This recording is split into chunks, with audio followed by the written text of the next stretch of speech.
Breaking news చూస్తున్నాము. ఇరాన్కి good news. Trump Netanyahu ఇద్దరి మధ్య గొడవలు జరుగుతున్నాయి. ఇద్దరికి బాగా చెడింది. నెతన్యాహుపై ట్రంప్ చాలా సీరియస్ అయ్యాడు. నెతన్యాహుకు ఫోన్ చేసి మరీ క్లాసు పీకాడు ట్రంప్. లెబనాన్పై ఇజ్రాయిల్ దాడుల విషయంలో ట్రంప్ ఆగ్రహాన్ని వ్యక్తపరిచాడు. బీరూట్పై దాడి చేయొద్దు, ప్రపంచమంతా నిన్ను అసహ్యించుకుంటుంది అంటూ ట్రంప్ మాట్లాడుకొచ్చాడు.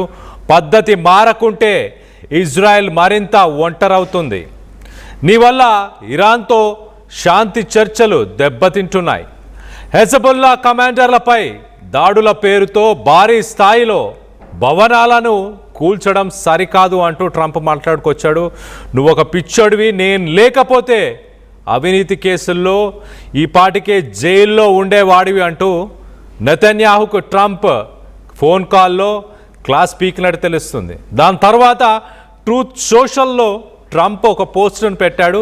నెతన్యాహు నా మాట వింటాడు, సైన్యాన్ని వెనక్కి తీసుకున్నాడు అంటూ ఆ ట్రూత్ సోషల్లో ట్రంప్ పెట్టిన ఆ పోస్టును కూడా ఒకసారి చదివి వినిపించే ప్రయత్నం చేస్తా. ఒకసారి మనం చూస్తే, I had a very productive call with Prime Minister Bibi Netanyahu.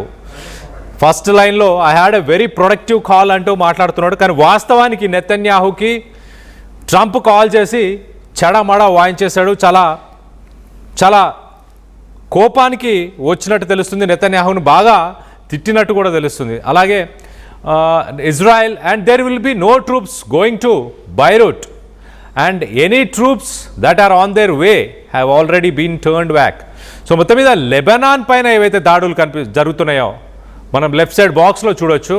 అవన్నీ కూడా ఇజ్రాయెల్ చేస్తున్న దాడులు. అలాంటి దాడులని ఇమీడియట్గా ట్రంప్ నెతన్యాహు నిలిపివేస్తా అన్నాడు. అలాగే ఏవైతే బలగాలు ప్రస్తుతానికి బైరూట్కి బయలుదేరి వెళ్తున్నాయో, ఆల్రెడీ దారిలో ఉన్నాయో, అవన్నీ కూడా వెనక్కి వచ్చేస్తాయి అంటూ ట్రంప్ చెప్పుకొచ్చాడు. అలాగే I had a very good call with Hezbollah and they agreed that all shooting will stop, that Israel will not attack them and they will not attack Israel. So హెజ్బుల్లాతో కూడా నేను మాట్లాడాను, ఇజ్రాయెల్తో కూడా మాట్లాడాను. ఇద్దరు ప్రస్తుతానికి ఒక సీజ్ ఫైర్ ఒప్పందానికి ఇరు దేశాలు ఒప్పుకున్నాయి అంటూ ట్రంప్ సోషల్ మీడియా మాధ్యమంలో పెట్టాడు. కానీ చాలా క్లియర్గా అసలు జరిగిన విషయాలను కూడా చెప్పే ప్రయత్నం చేస్తాం. మొదటగా ట్రంప్ నెతన్యాహు కాల్ చేసి అరవడం జరిగింది. అరుస్తూ చాలా క్లియర్గా you are F dot dot dot crazy, నువ్వు ఒక పిచ్చోడివి, అంటే you are a crazy person, you would be in prison if it weren't for me. నేను లేకపోయి ఉంటే నువ్వు ఈ పాటికి జైల్లో ఉండేవాడివి. నేను నిన్ను కాపాడుతున్నాను, అందరూ నిన్ను ద్వేషించుకుంటున్నారు. Everybody hates Israel because of this అంటూ మొత్తానికైతే ఆ ఫోన్ కాల్లో నెతన్యాహుకి ఒక క్లాసు పీకే ప్రయత్నం చేశాడు. ట్రంప్ చాలా క్లియర్గా ఏమంటుంటే, గత 2-3 రోజుల కింద నుంచి చూస్తే ఇజ్రాయెల్ లెబనాన్ పైన భీకర దాడులను చేసింది. ఆ దాడులకు సంబంధించిన విజువల్స్ని మనం చూడవచ్చు. ఒక్కసారి ఆ విజువల్స్ని కూడా ఒక్కసారి చూసే ప్రయత్నం చేద్దాం. దాని తర్వాత డీటెయిల్గా చెప్తాను నేను అసలు ఈ కాల్ కాన్వర్సేషన్ ఏంటి, ట్రంప్కి నెతన్యాహుకు అసలు జరిగిన గొడవ ఏంటి కూడా చెప్పే ప్రయత్నం చేస్తాం. మొదటగా ఈ విజువల్స్ ఒక్కసారి చూడండి. అసలు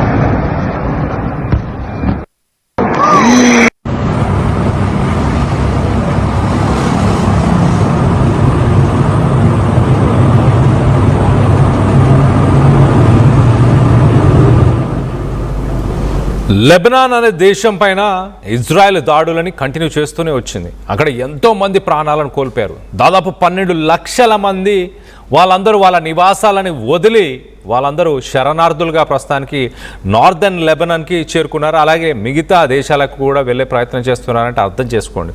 ఒక 3,000 మంది లెబనాన్లో ప్రజలు చనిపోయారు. లెబనాన్ని మట్టు పెట్టాలి, ఎట్టి పరిస్థితుల్లో అక్కడ ఉన్న హెజ్బుల్లాని మట్టు పెట్టాలి అంటూ ఇజ్రాయెల్ మరి ముఖ్యంగా నెతన్యాహు అనుకుంటున్నాడు.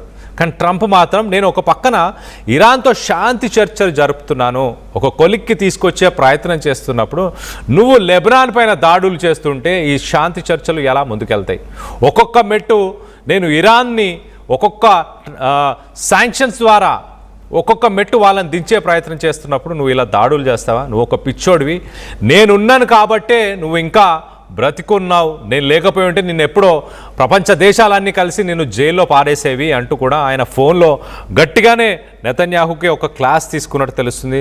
దాని తర్వాత ఒక గమనించాల్సిన విషయం ఏంటంటే ట్రంప్ యుద్ధాన్ని ముగించాలి, ఇరాన్తో ఎలాగో అలాగా మాట్లాడి ఇరాన్ దగ్గర ఉన్న యురేనియం రిజర్వ్స్ని వెనక్కి తీసేసుకోవాలి, లేకపోతే వాటి మీద కంట్రోల్ తీసుకొని కొంత శాంతి చర్చలు జరిపి ముందుకు తీసుకెళ్లాలి అని ట్రంప్ చూస్తున్న సమయంలో ఇజ్రాయెల్కి మాత్రం ఎట్టి పరిస్థితుల్లో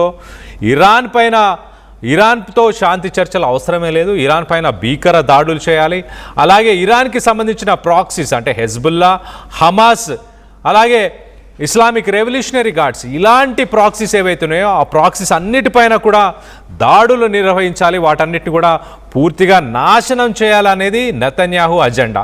సో ఈ అజెండాని నెతన్యాహు చాలా క్లియర్గా ముందుకు తీసుకెళ్లే ప్రయత్నం చేస్తున్నాడు. ట్రంప్కు ఎలాంటి ఇంటిమేషన్ ఇవ్వకుండా నెతన్యాహు లెబనాన్ పైన దాడులు చేశాడు.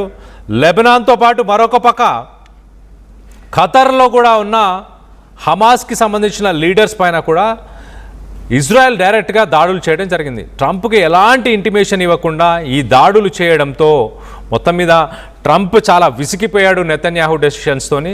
ఎట్టి పరిస్థితుల్లో ఇప్పటి నుంచి నేను చెప్పిన మాటే వినాలి నువ్వు, నేను లేకపోతే అసలు నీకు ఈ పాటికి నిన్ను జైల్లో వేసేవాళ్ళు అంటూ చెప్పుకొచ్చే ప్రయత్నం చేశాడు.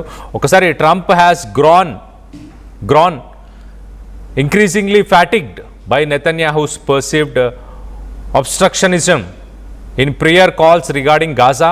Trump grew highly agitated, telling Netanyahu to stop being so